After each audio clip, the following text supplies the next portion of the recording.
Ayah David pasrah jika anaknya hilang ingatan disebabkan syarafnya rusak permanen.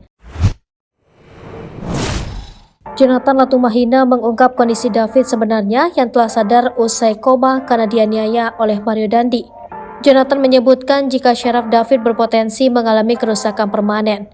Dampaknya membuat sejumlah inderanya lambat merespon hingga ingatannya yang belum pulih. Jonathan Latumahina menyebut bahwa saat ini David tengah berjuang untuk menyembuhkan kondisi pendengarannya.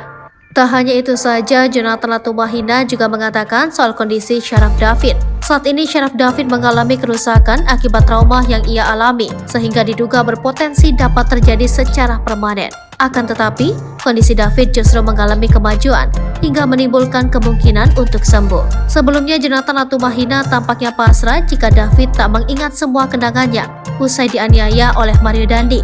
Kabar terbaru David dibagikan oleh Jonathan Latumahina yang masih terbaring di Rumah Sakit Mayapada melalui cuitan di Twitternya, Siksak.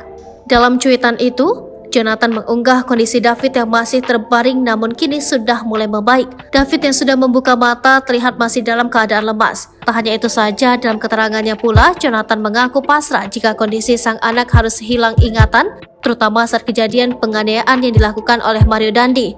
Menurutnya, biarkan dirinya saja yang mengingat kejadian penganiayaan yang dilakukan oleh anak mantan pejabat Ditjen Pajak tersebut.